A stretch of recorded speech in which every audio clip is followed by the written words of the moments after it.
Sí. Caden Consultores, líder en consultoría empresarial y actualización profesional. Pues vamos a dar inicio a nuestro curso de hoy. Bueno, siempre me gusta iniciar con una reflexión. Aquí tenemos prácticamente que el primer fiscalista pues, fue Jesús. Verán que los fariseos siempre los querían agarrar en alguna situación incómoda y lo mandaron a su gente para que lo hicieran caer en error y le preguntaban que él sabían que él era veraz de las enseñanzas del camino de Dios y con la verdad sin miedo a nada. Y le preguntaron que si era lícito pagar el tributo al César. Pues ya se sabe la historia, te comentó, ¿no? Que dijo que daba al César lo que es del César y Dios.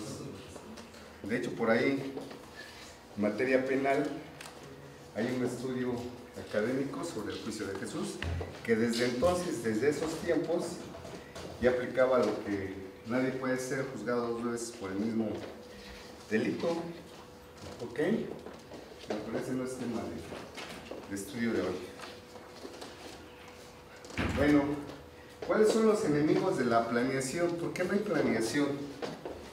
Muchas veces, por la apatía, por el temor que tienen los contribuyentes respecto a las represalias que pueda tomar la autoridad fiscal. Muchas veces piensan que una planeación fiscal puede tener un costo muy alto, el tiempo que se vaya, muchas veces pues ya estamos fuera de tiempo cuando quisieran realizar alguna planeación, y más ahorita, ¿no? Que ya ven que todos los comprobantes fiscales prácticamente son en línea. Pero pues vamos a ir analizando a lo largo del curso que todavía pues pueden haber por ahí algunas alternativas que se pueden aprovechar aún todavía para 2015, aunque estamos en 2016, ¿ok?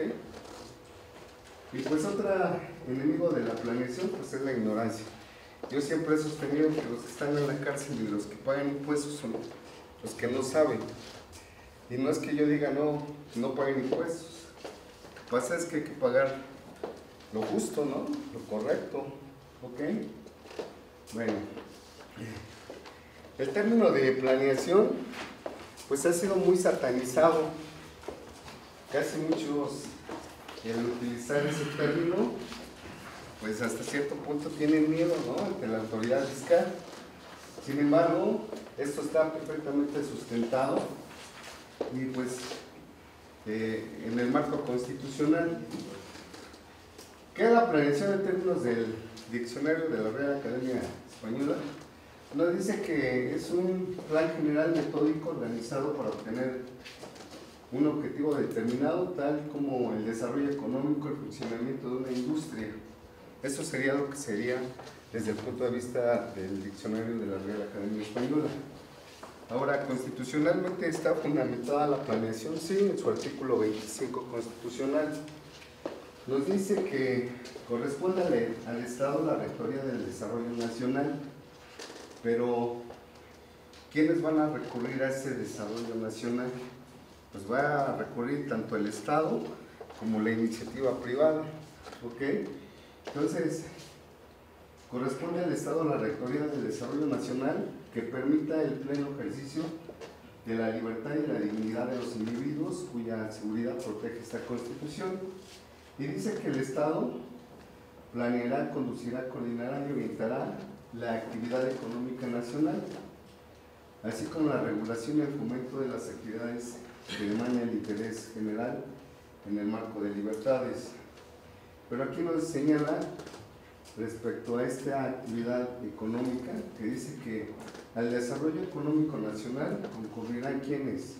El sector público, el sector social y el sector privado. Entonces prácticamente también el sector privado forma parte de esa planeación que en un momento dado es una facultad que tiene el Estado como rector del desarrollo económico, ¿ok?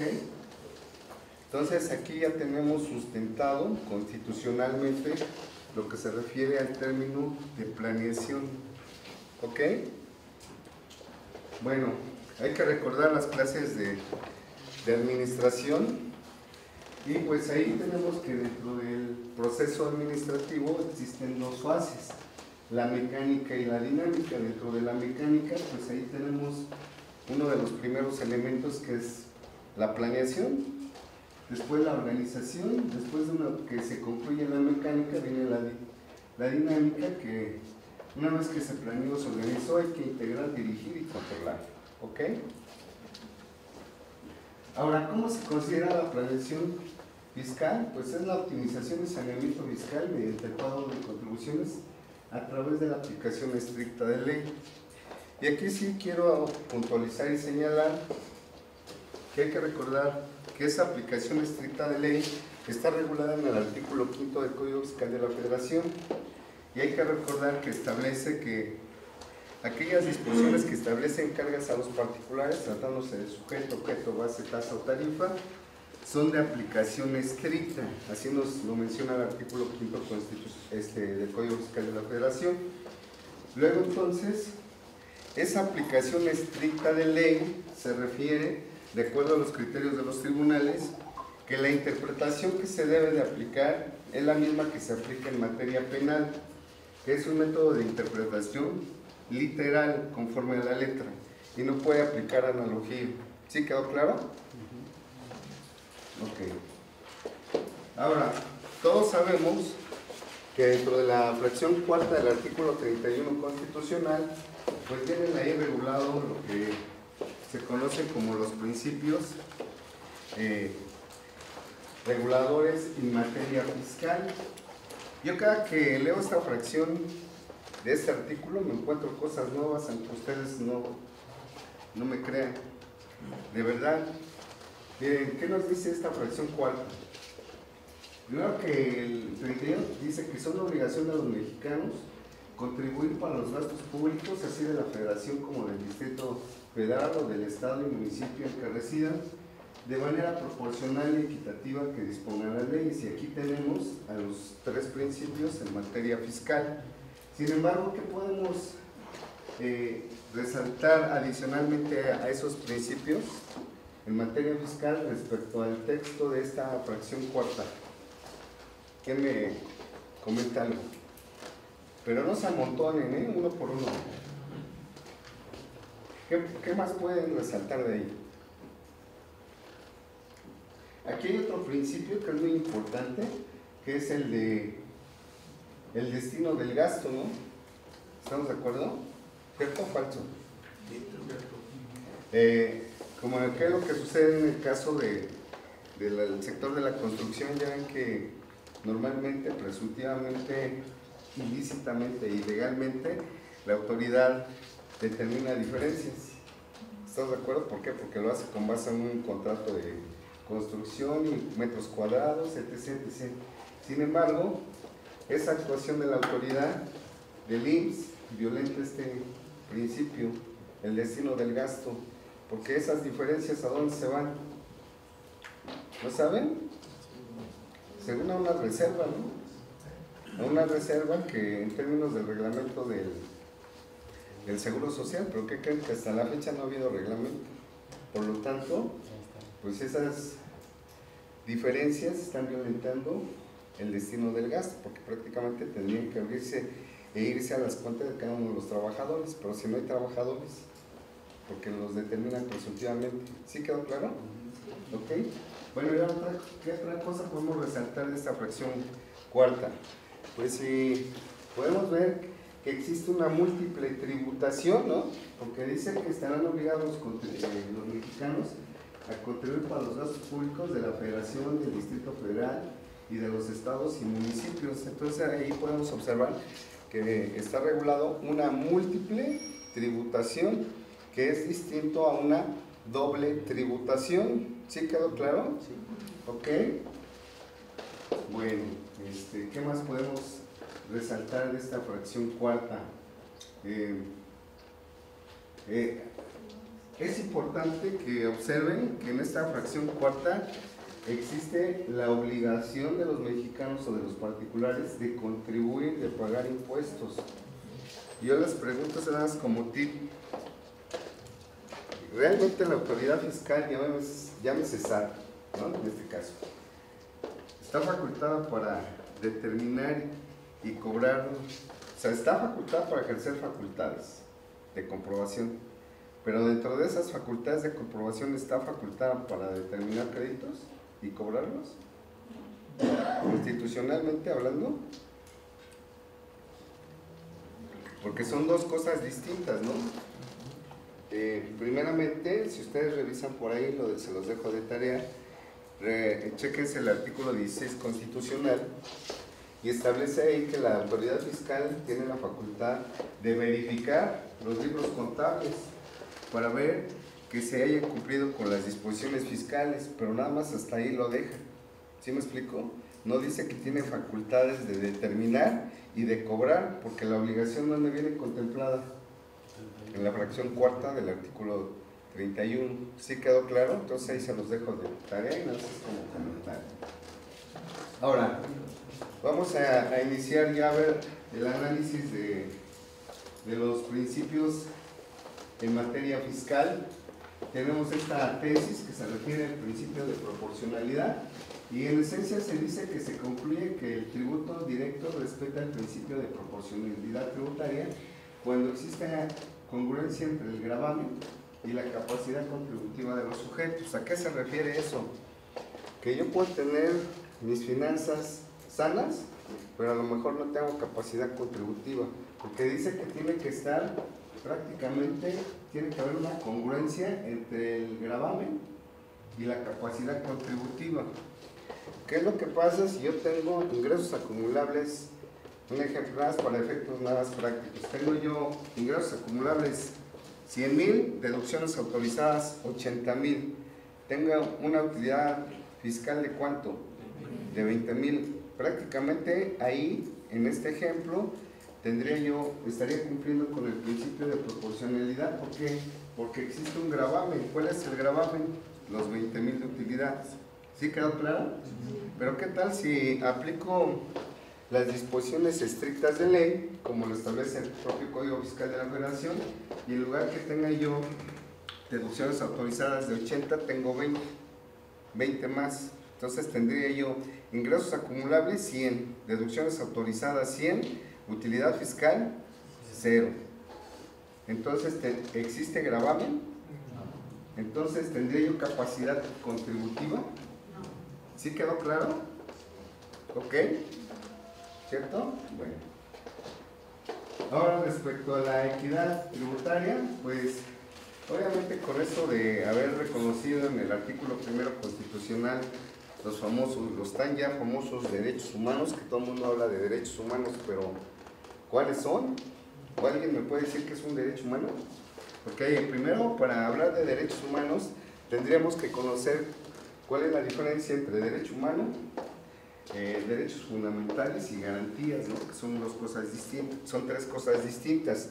Sin embargo, he escuchado en los diferentes foros y colegas que toman como sinónimo a los derechos fundamentales como derechos humanos, y eso es un error, ¿sí? Porque los derechos humanos son aquellos derechos cuya características son universales, ¿sí? Por el solo hecho de ser humano, ya sea pequeño, bebé, niño, mayor, adulto, le aplican igual forma.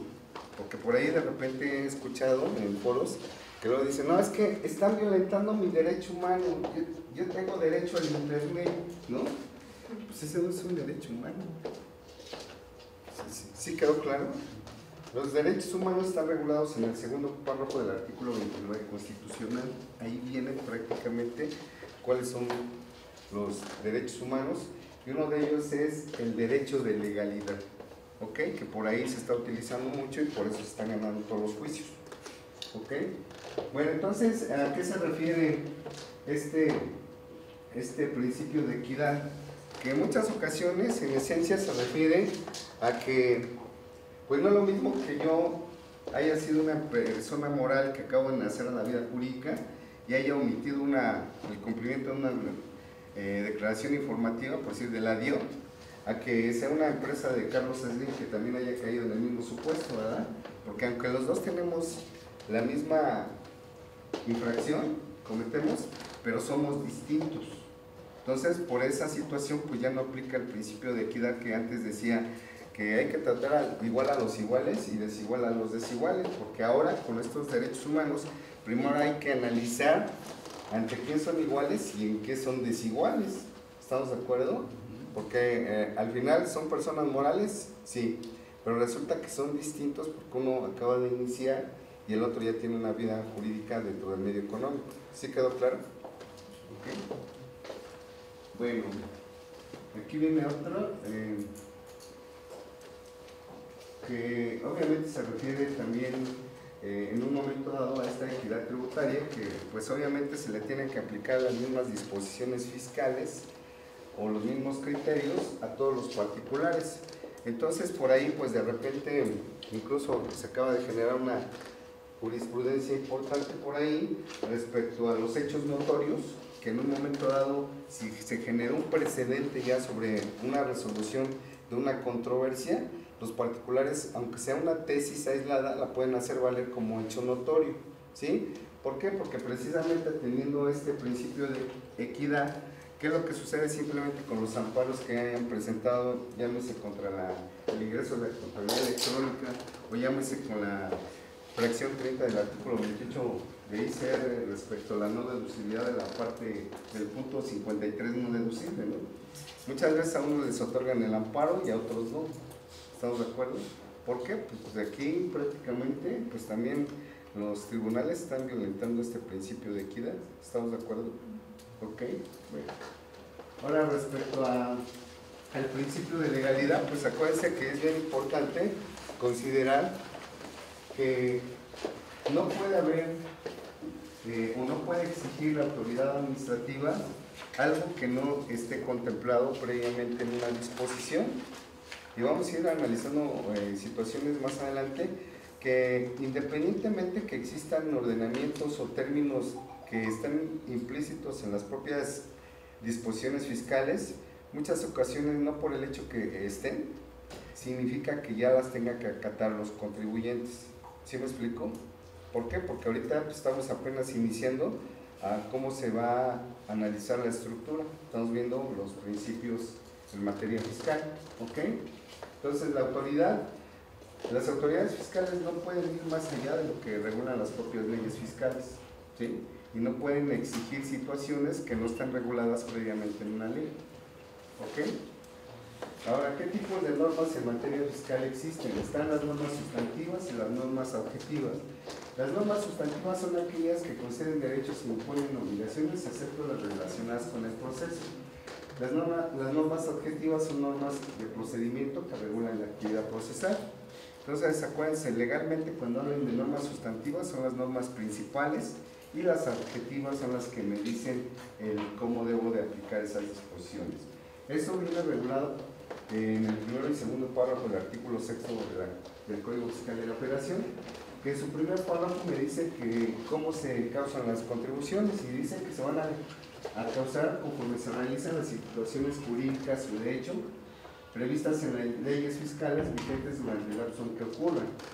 ¿Qué es una situación jurídica? Es un acto en el cual participan los particulares y un hecho pues es un acto o un suceso en el cual no interviene la manifestación del particular, sino que fue algo que sucedió, que no estuvo a su mano el que hubiera intervenido para que se diera ese hecho.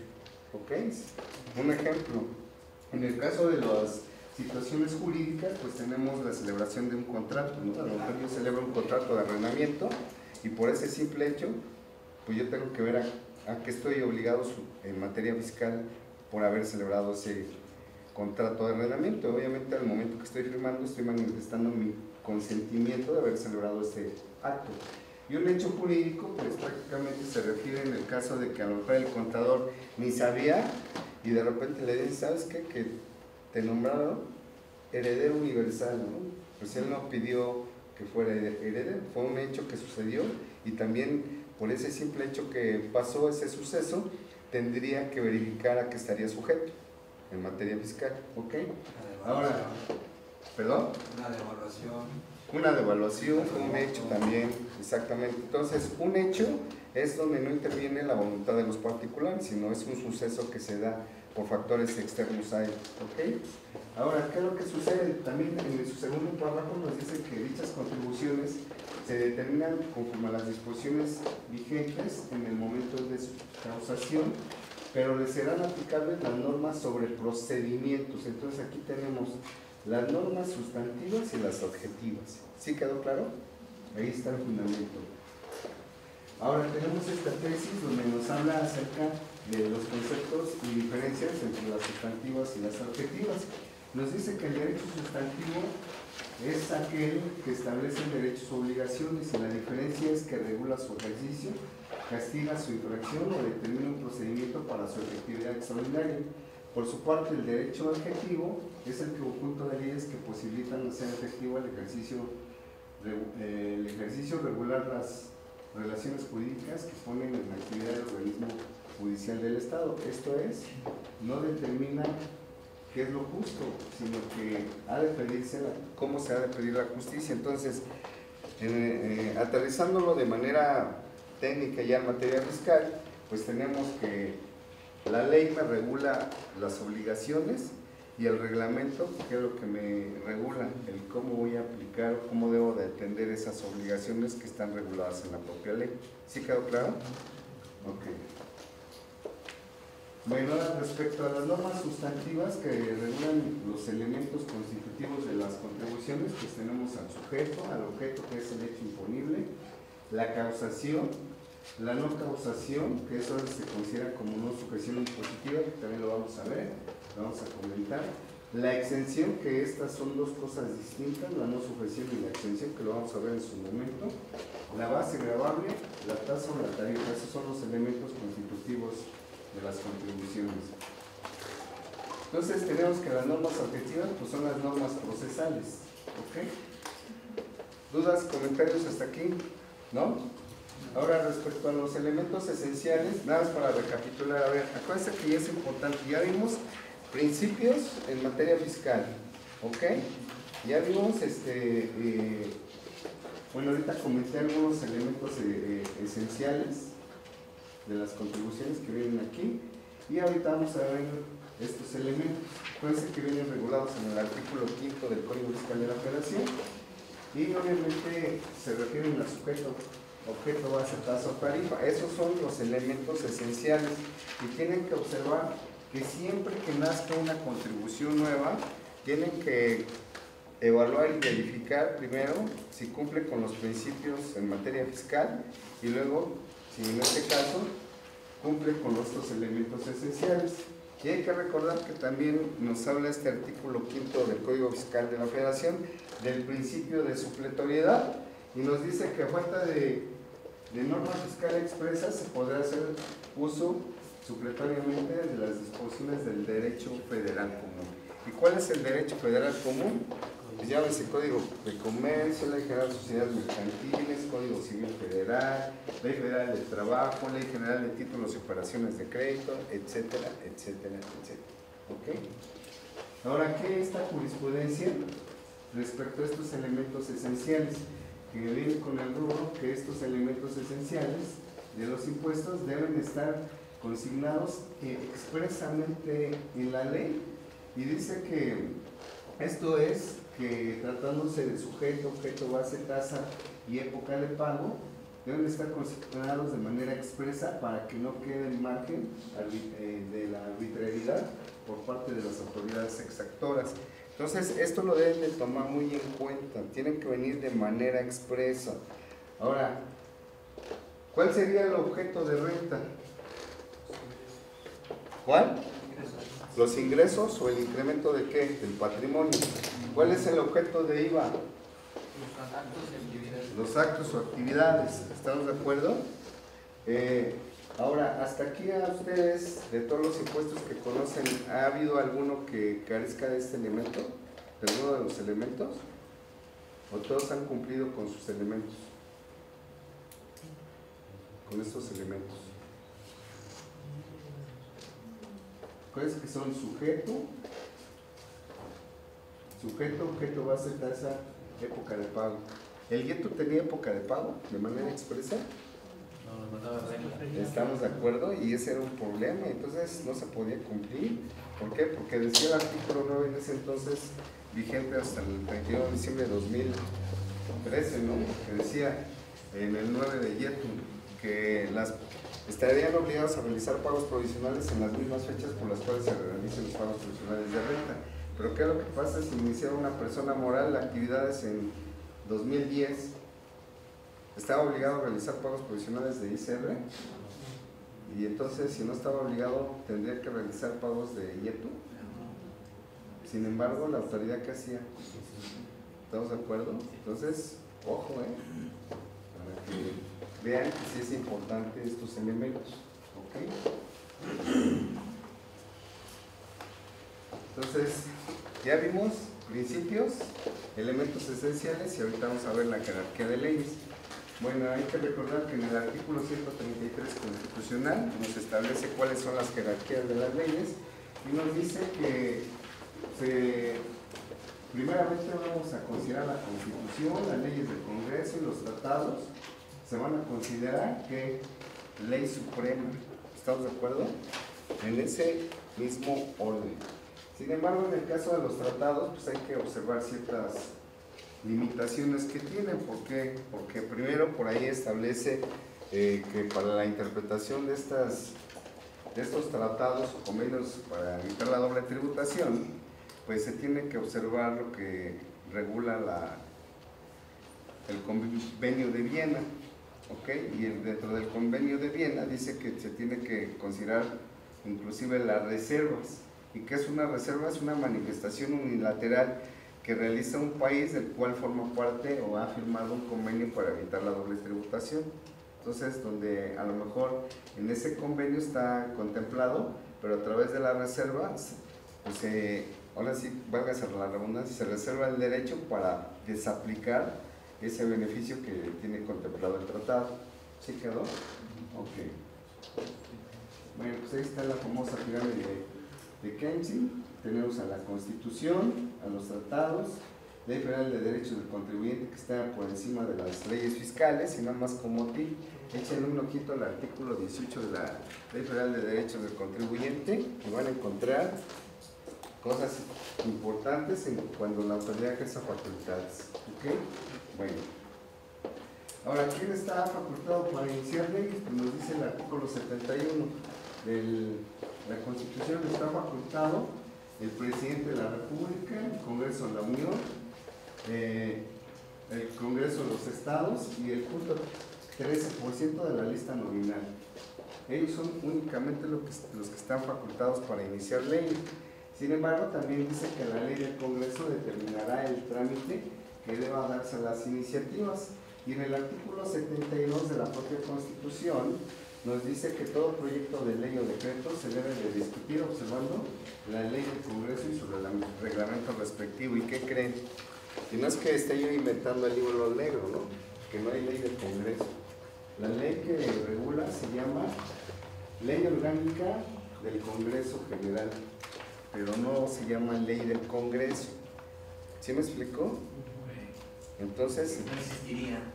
Pues ahí resulta que técnicamente todo es ilegal, ¿eh? Incluso porque creo que los abogados, cuando nace una nueva ley, también por regla general, cuando se legisla en materia fiscal, siempre por regla general, así lo establece la Constitución, la Cámara de Origen tiene que ser ¿quién? La Cámara de Diputados siempre, y la revisora la de senadores. Por eso los que nos dedicamos a estudiar esto, cuando vemos que es al revés, de inmediato decimos, ahí procede el amparo. Sin estudiar más cosas, simplemente está viciado el proceso legislativo. ¿Sí quedó claro? Entonces, pues ahí hay un problema importante. Ahora fíjense qué nos dice el artículo 120 constitucional. Dice que los gobernadores de los estados están obligados a publicar y hacer cumplir las leyes que... ¿Qué significa eso? Que ellos en su gaceta oficial tienen que publicar que las leyes federales, ¿cierto o falso? ¿Lo hace? Ahí otro punto importante.